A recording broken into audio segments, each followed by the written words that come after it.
안녕하세요. 소리중독입니다. 이번에 들려드릴 작품은 아서왕을 만난 사람입니다. 31번째 이야기. 프랑스 해안으로의 여행. 그로부터 3년이 흘렀다. 그동안 난 여러 가지로 많은 일을 하여 나라의 질서를 바로잡았다. 아서왕도 나와 모험 여행을 하면서 국민의 생활과 인간에 대한 제도의 모순을 확실히 자기의 눈으로 보았기 때문에 내가 하는 일을 스스로 뒤에서 밀어주었다. 내가 한 일 중에서 가장 큰 것은 뭐니 해도 노예의 해방이었다. 이제 이 나라에는 노예라는 것은 없다. 노예도 자유민도 귀족도 모두 평등하다고 법률로서 정해졌다. 교회의 사제며 영주들, 특히 사제들은 마음속으로 불평이어서 뒤죽박죽이었을 것이나 어쨌든 아서왕이 나의 뒤를 밀어주고 있었으므로 아무 말도 못했다. 밥벌레였던 기사들은 나라에서 월급을 받고 토목공사 같은 여러 가지 일을 했다. 놀고 먹는 자는 아무도 없게 되었다. 집안이나 혈통에는 관계없이 누구나 자기가 하고 싶은 일을 할 수 있게 되었다. 이때까지 비밀로 해두었던 나의 학교나 공장도 공개하였으며 동시에 영국 안에 학교를 세웠다. 난 가까운 장래에 아메리카 대륙을 발견하기 위하여 탐험선대를 보낼 계획도 세웠다. 그리고 나 개인에 대해서도 말해두지 않으면 안 되겠다. 난 그전에 살아온 문명 세상 일은 깨끗이 단념하고 그 알리산도 공주와 결혼했다. 난 행복했다. 모든 것이 잘 되어갔다. 나의 가정에는 여자아이도 하나 생겼다. 헬로 센트랄이라는 이름이다. 그 이름은 알리산도가 지었다. 난 그 즈음 전하를 지방으로 널리 보급하는 일에 열중하고 있어서 꿈속에서까지 전화로 교황국을 부를 때의 여보세요 교황국? 헬로 센트럴 하고 잠꼬대까지 했다. 그것을 들은 알리산도는 내가 옛날에 헬로 센트랄이라는 여자를 좋아졌다고 생각하여 착한 마음에서 헬로 센트랄이라고 이름을 붙여주었던 것이다. 난 웃지는 않았다. 그리고 감사했다. 그러나 우습지 않을 수 없었다. 그 정도가 아니라 웃음을 참는 것이 어려운 일이었다.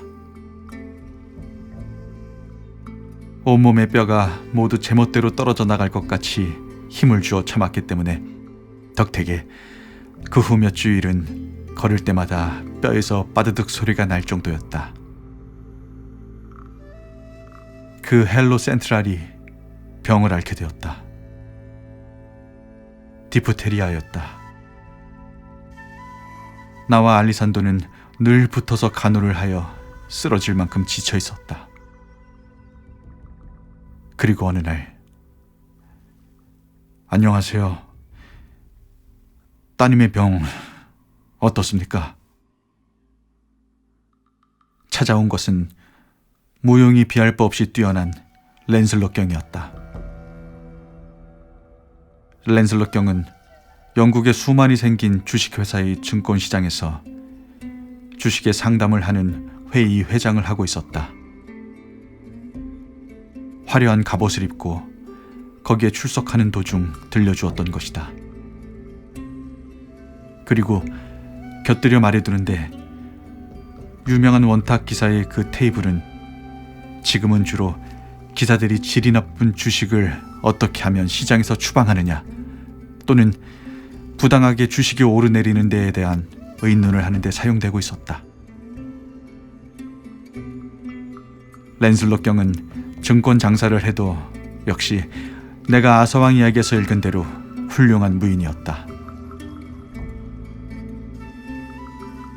그는 이때에도 주식의 일은 내버려 두고 헬로우 센트럴을 위해 밤낮 사흘 동안을 붙어서 간호를 해주었다. 랜슬롯 경의 간호와 나의 증기 흡입기 덕분으로 딸은 병에서 회복되었다. 랜슬롯 경은 큰 팔로 헬로우 센트럴을 안아 올려 뺨을 비벼대고 돌아갔다. 문병을 와준 다른 기사도 탐복하는 시선으로 랜슬롯 경을 바라보았다. 그러나 이것이 이 랜슬롯 경을 마지막으로 보게 되는 것일 줄이야 그 누가 예상할 수 있었겠는가. 우리 부부는 그 후 궁정의 의사의 권유로 딸의 요양을 위해 프랑스의 해안으로 여행을 떠났다. 예정은 1개월이었다. 그 한 달이 지났다. 우릴 데리러 올 배도 2, 3일 중에 올 것이었다. 뭔가 재미있는 소식도 들을 수 있을 것이 틀림없다. 오늘은 올까? 오늘은 올까? 하고 기다리는 것이 또 한 달이 지나고 말았다. 난 불안해졌다. 무언가 좋지 않은 일이 일어나지 않았으면 좋겠는데. 어느 날 난 언덕에 올라가서 바다를 바라보고 깜짝 놀랐다. 넓고 넓은 바다에 배가 한 척도 없었다. 여느 때 같으면 나의 미국 공장 기술을 배워서 만든 배가 무역 때문에 빈번하게 왕래할 것이었다. 확실히 나라에 무슨 일이 일어나고 있다. 그것도 반드시 좋지 않은 일이. 너희들은 여기서 기다리고 있어. 나만 나라에 돌아가 보겠어. 별일이 없으면 배를 보낼 테니까. 알리산도에게 이렇게 말하고 난 작은 배를 한 척 얻었다. 배라고는 하지만 이름뿐인 발동선 정도의 것이었다. 작별할 때의 헬로 센트럴의 서툰 말씨는 날 눈물 짓게 했다. 실제로 이 세상에서 어린애가 말하는 것처럼 가슴에 스며드는 것은 없다. 잘 있어라, 헬로 센트럴.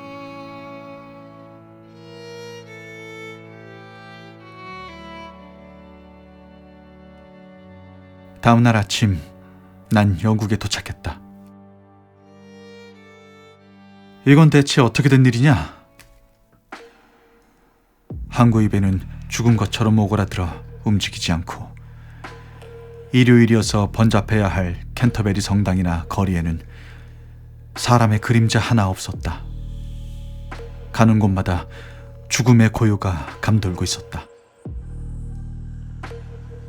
교회 앞을 지나치려다가 문득 쳐다보니 교회 의정에 검은 천이 걸려 있었다.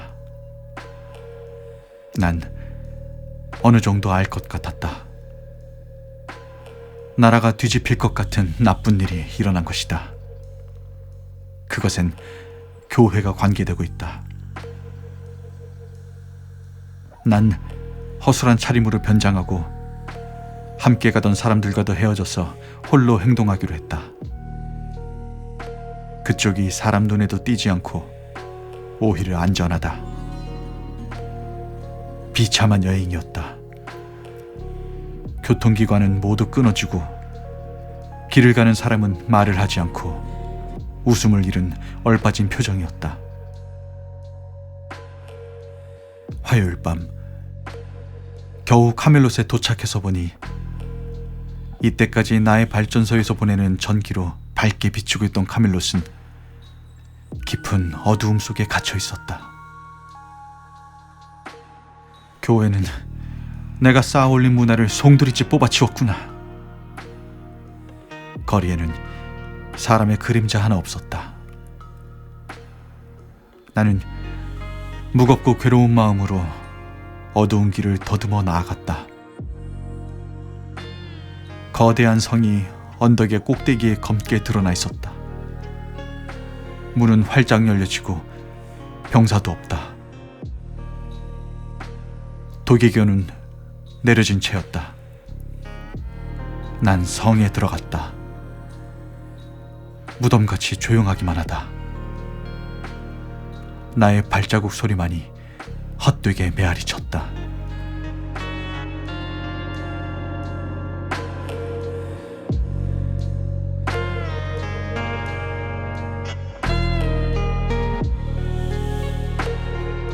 지금까지 소리 중독이었습니다. 함께 해주셔서 감사합니다.